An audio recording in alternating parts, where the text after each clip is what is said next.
السلام علیکم ورحمۃ اللہ۔ وقال رسول اللہ صلی اللہ علیہ وسلم، اور فرمایا رسول اللہ صلی اللہ علیہ وسلم نے، من تعلم، جو کوئی علم سیکھے، لام کے پر شد ہے یعنی باقاعدہ اس کی تعلیم حاصل کرے، علماً کوئی بھی ایسا علم، مما اس سے جو یبتغى جس سے چاہا جاتا ہے، بھی ساتھ اس کے وجہ اللہ اللہ کا چہرہ، یعنی کوئی بھی ایسا علم جس سے اللہ کا چہرہ چاہا جاتا ہے، یعنی وحی کا علم، قرآن کا، حدیث کا، لا یتعلمہ نہیں وہ اس کو سیکھتا، الا مگر لیصیبا کہ پہنچے بھی ساتھ اس کے، اردن من الدنیا دنیا کے سامان زندگی میں سے، ارد الحیات دنیا پڑھا ہے نا ہم نے، لم یجد عرف الجنہ وہ نہیں پائے گا جنت کے عرف کو، یوم القیامہ قیامت کے دن، اور عرف الجنہ کو انہوں نے ایکسپلین کیا کہ یہ کیا ہے، ریحہا، یہ یعنی اس کی خوشبو کو، جنت کی خوشبو کو نہیں پائے گا۔ تو یہ اس کے بارے میں نا ابھی اگلے ہی دن وہ، کیونکہ بار بار لوگ اس طرح سوال کرتے ہیں نا کہ کیا ہم قرآن پڑھانے پہ معاوضہ لے سکتے ہیں، تو ایک صحابی کو نبی صلی اللہ علیہ وسلم نے خاص طور پر منع فرمایا کہ وہ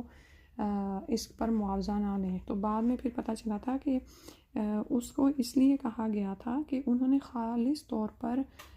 اس علم کے ذریعے اللہ کا چہرہ چاہا تھا، تو پھر ان کو یعنی اجر میں کمی نہ ہو جائے، اس سے منع کیا گیا،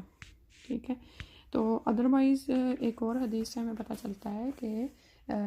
سب سے زیادہ جو چیز حقدار ہے جس پر اجرت لی جائے وہ اللہ کی کتاب ہے، ٹھیک ہے۔ تو اب اس میں کیسے تطبیق ہو، وہ یہ ہے کہ کوئی بھی شخص، جیسے اس حدیث سے واضح ہو رہا ہے، جزاک اللہ خیر آپ نے یہ شیئر کی،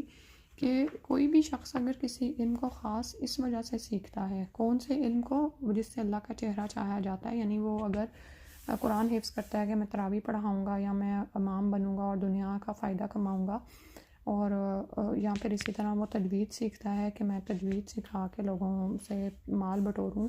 اور اسی طرح سون، اور بعض اوقات تو یہ کہ قرآن کا علم حاصل کر کے جادو ٹونا کیا جا رہا ہوتا ہے، ٹھیک ہے۔ تو یعنی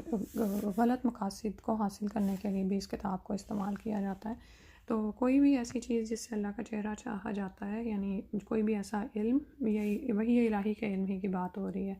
ٹھیک ہے۔ تو وہ لیکن سیکھنے والے کی نیت کیا ہوتی ہے کہ وہ اس کے ذریعے سے دنیا کا کچھ مال کما لے، تو پھر وہ جنت کی خوشبو کو نہیں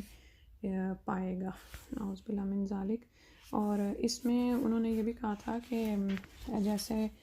آپ نے کوئی علم اس لیے حاصل نہیں کرنا کہ یعنی دین کا علم کہ آپ اس سے دنیا کمائیں، لیکن اگر آپ یعنی افضل تو یہ ہے کہ بغیر معاوضہ کے قرآن سکھا دیا جائے، ٹھیک ہے۔ اور اگر کوئی قرآن کی تعلیم دینے والا